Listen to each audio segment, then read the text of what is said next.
नमस्कार मित्रांनो, मी ॲडव्होकेट शारंगधर पांडे. तुम्ही माझ्या यूट्यूब चॅनलला खूप चांगला प्रतिसाद देताय, त्याबद्दल खूप खूप आभारी.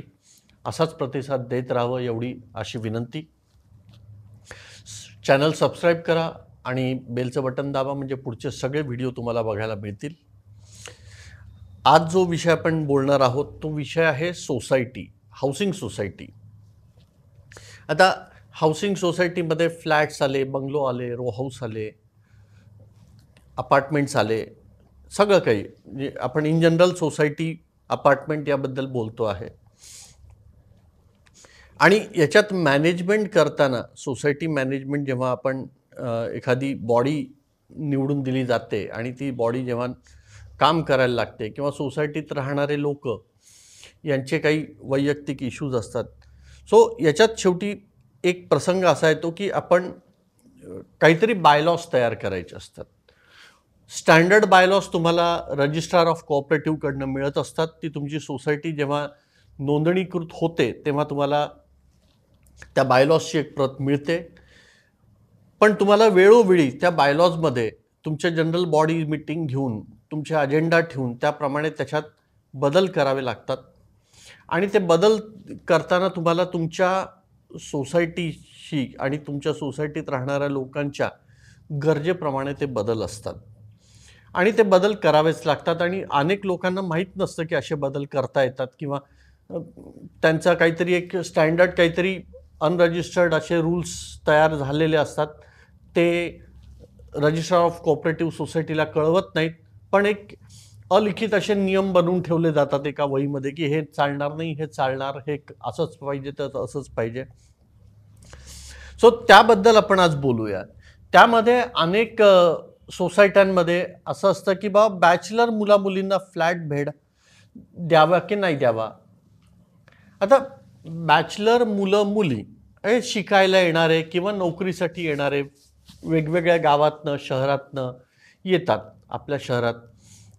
आणि बऱ्याचशा सोसायटींमध्ये असा एक अलिखित नियम करून ठेवलेला आहे की बॅचलर मुला मुलींना फ्लॅट द्यायचे नाही. तर हा नियम खरं तर गैरकायदेशीर नियम आहे. असं कुठलीही सोसायटीला बॅचलर मुला मुलींना फ्लॅट देण्यापासून वंचित करता येत नाही. आणि जर तसं करायचं असेल तर तुम्हाला तो नियम जनरल बॉडी मीटिंगमध्ये पारित करून त्याचं अप्रुव्हल रजिस्ट्रार ऑफ कोऑपरेटिव्ह सोसायटीकडे नोंदवावं लागतं आणि त्याने अप्रूव्ह केल्यावरच तो बाय लॉ तयार होतो.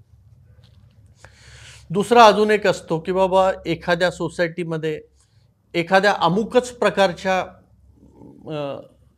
धर्माच्या किंवा जातीच्या लोकांना फक्त आम्ही खरेदी विक्री करू देऊ किंवा राहण्याची मुभा देऊ. सो आता याच्यात असं आहे की याच्यात ऑलरेडी एक खूप मोठा मुंबई हायकोर्टाचा आणि तसाच फॉलोड बाय सुप्रीम कोर्टाचा निर्णय आहे की एखादी जर जैन लोकांची सोसायटी असेल, जैन, आता आपल्याला माहिती आहे की जैन लोक कुठल्याही प्रकारचे मांस, मटण वगैरे किंवा नॉनव्हेज खात नाहीत, किंवा त्यांच्याकडे तर अद्रक लसूण वगैरे प्रकार सुद्धा चालत नाहीत. अगदी सात्विक जेवण जेवणारे असे लोक असतात. सो अशा सोसायट्यांमध्ये त्यांनी काही सोसायट्यांनी मुंबईमध्ये आणि पुण्यामध्ये त्यांनी असे निर्णय घेतले की ह्या आमच्या सोसायटीमध्ये मेजॉरिटी लोक जैन धर्मीय आहेत, त्यामुळे इथे जे लोक धर्माने जैन नाहीत त्यांनी इथे राहू नये, किंवा त्यांना इथे घर विकता येऊ नये. आणि तसा नियम आहे, करता येतो. कारण की एखाद्या धर्माचे काही नियम असतात, त्यांच्या चालीरीती असतात, त्याच्यात इतर धर्मीय लोक फिट बसणार नाहीत. कदाचित या जैन सोसायटीमध्ये अगदी सोज्वळ असं व्हेजिटेरियन खाणारे लोक जे आहेत, ज्यांनी कधी नॉनव्हेज खात नाहीत, दारू वगैरे पित नाहीत, किंवा साधं जेवण जेवणाऱ्या लोकांना फ्लॅट विकत घेता येऊ शकतो, पण स्टील ते लोक कदाचित मग इथे कम्फर्टेबल होणार नाहीत. आणि याच्यासाठी असा नियम झाला एक अजून एक फेमस अशी केस आहे की मुंबईतील एक प्रसिद्ध चित्रपट कलाकार आहे. तो धर्माने एका वेगळ्या धर्माचा आहे, ज्याच्यात सगळं प्रकारे खाणं पिणं चालतं अशा प्रकारचा होता. तो तिथे मुंबईतील एका पारशी लोकांच्या सोसायटीमध्ये घर घ्यायचा प्रयत्न करत होता. त्याचं डीलही ठरलं होतं, पण ते सोसायटीच्या लोकांनी त्याच्यावर आक्षेप घेतला. मग हे लोक कोर्टात गेले, पण शेवटी कोर्टाने असा निर्णय दिलेला आहे की हो, ही लोक पारशी समाजाची सोसायटी आहे, इथे इतर धर्मीय लोकांना त्यांच्या चालीरीती किंवा त्यांच्या सणवार सहसा पचवले जाऊ शकत नाहीत, कारण की त्यांच्या राहणीमान आणि खाण्यापिण्याच्या पद्धतीमध्ये जमीन आसमानाचा फरक आहे. त्यामुळे असं करता येतं, त्यामुळे असा मज्जाव करता येईल. दुसरं म्हणजे आता याच्यावर भाडेकरूकडून कायदेशीररित्या खाली करून घ्यायचं किंवा सोसायटी किंवा हे असेल तर त्याच्यात तुम्ही काय करायचं त्याच्यात, व एखादा व्यक्ती जर, आपण एक वेगळ्या विषयावर बोलू. पहिले आपण सुरुवात करू की एखादा व्यक्ती सोसायटी किंवा याच्यात मेंटेनन्स देत नसेल, तो जे रेग्युलर मेंटेनन्स द्यायला पाहिजे, जे क्लिनिंग आहे, इतर अनेक सर्व्हिसेस असतात त्याच्यासाठी. सो याच्यात कोऑपरेटिव्ह कायद्यामध्ये असा एक कलम आहे की ज्याखाली सोसायटी अशा व्यक्तीला कडनं वसूल करू शकते. कोर्टात, कोऑपरेटिव्ह कोर्टातही खटला टाकून करू शकते, किंवा अशा व्यक्तीच्या सर्व सेवा सुविधा ज्या पोचवल्या जातात, कचरा उचलणं किंवा पाणी पोचवणं वगैरे, त्या सगळ्या बंद करू शकतात. कारण की काय आहे, शेवटी मेंटेनन्स जर दिलाच नाही, लोकांनी हळूहळू बंदच केला, तर सोसायटी चालणार कशी? आणि सोसायटीतले सगळे इतकाच लिफ्ट असतात, जिने असतात, साफसफाई असते, गार्डन असतं, सगळं बंद पडायला लागेल आणि ती राहण्यायोग्य होणार नाही. म्हणून असे नियम असतात. त्यामुळे सोसायटीमध्ये तुम्हाला बेसिकली कुठलाही नियम जर करायचा असेल की याला देऊ नये, त्याला देऊ नये, बॅचलरला देऊ नये, असं करू नका. याच्या मागे मी कायदेशीर कारणं कमी, आणि मी तुम्हाला ह्युमॅनिटेरियन ग्राउंडवर तुम्हाला एक विनंती करू इच्छितो की उद्या तुमची पण मुलं मुली जातील परदे, दुसऱ्या गावात, दुसऱ्या शहरात, तेही बॅचलर असणार. त्यांनाही घर जर दिले नाहीत आणि त्यांना जर एखाद्या असुरक्षित जागी जर राहावं लागलं, कारण की तिथे बॅचलर अलाउड आहेत, पण ती जागा असुरक्षित आहे, शहरापासून दूर आहे, तुम्ही तुमच्या मुला मुलींना ठेवाल का हो तिथे? जर नाही ना, तर तुम्ही मग अशा जाचक अशा अटी ठेवू नका.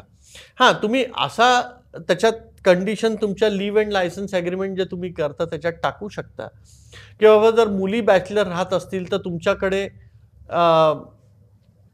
तुमच्या रूममध्ये किंवा तुमच्या फ्लॅटमध्ये कुठल्याही प्रकारचे पुरुष व्हिजिटर्स नसावे, किंवा मुलं राहत असतील तर तिथे मुली त्या फ्लॅटमध्ये किंवा घरात येता कामा नये. तुम्हाला तुमच्या मित्रांबरोबर, मैत्रिणींबरोबर जे काही भेटायचं, बोलायचं आहे, फिरायचं आहे, ते तुम्ही सोसायटीच्या बाहेर करा. सोसायटीच्या प्रिमाइसेसमध्ये टू व्हीलरवर बसून वगैरे इतर काही जे प्रकार होतात, अश्लील चाळे जे केल्या जातात, ते करू नका. अशा टाईपची बंधनं टाकता येतात. पण तुम्ही राहण्यासच बंदी घालाल असं शक्य नाही आहे, ते कायद्याशी संमत नाही आहे. त्यामुळे तुम्हाला जे वैयक्तिक अटी व नियम टाकायचे ते तुम्ही तुमच्या लिव्ह अँड लायसन्स ॲग्रीमेंटमध्ये इंडिव्हिज्युअल जो भाडेकरू असतो त्याच्यावर तुम्ही टाकू शकता, आणि ते जर त्याला मान्य असतील तर तो तिथे सही पण करतो. पण अगदी सरसकट कुठल्याच बॅचलरला, तो नोकरी करणारा असो की शिकणारा असो, त्यांना तुम्ही आमच्या सोसायटीमध्ये बॅचलर अलाउडच नाही अशा प्रकारे नियम कराल तर तो गैरकायदेशीर नियम आहे असं मला वाटतं. सोसायटीच्या मॅनेजमेंट आणि सोसायटीच्या कार्यपद्धतीच्या साठी जर कुठल्याही सोसायटीच्या मॅनेजमेंटला किंवा कुणालाही जर संपर्क करायचा असेल तर तुम्ही वकील म्हणून मला कधीही संपर्क करू शकता. फक्त मित्र हो, एक गोष्ट लक्षात ठेवा, की मला फोन करताना मी व्हिडिओ हे मी मोफत बनवतोय, मोफत अपलोड होत आहेत, तुम्ही मोफत बघू शकता. तुम्हाला मी सल्ला वैयक्तिक जर तुम्ही मला फोन करणार असाल, तर मी तुम्हाला हा सल्ला मोफत देऊ शकणार नाही. माझी फी असेल, ती तुमच्या कामावर डिपेंड करते, पण साधारणतः ₹1000 फी लागते. फोनवर जरी बोलायचं असेल तरी आणि वैयक्तिक भेटून बोलायचं असेल तरी फी लागणार आहे. कारण की हे तुमचे वैयक्तिक प्रॉब्लेम आहेत, सोसायटीचे प्रॉब्लेम आहेत. तुम्हाला कायदेशीर सल्ला हवा असेल, तर फी द्यावीच लागणार. लवकरच मी दुसरा विषय घेऊन तुमच्या समोर येईनच, पण तोपर्यंत सुरक्षित रहा, आनंदी रहा. नमस्कार.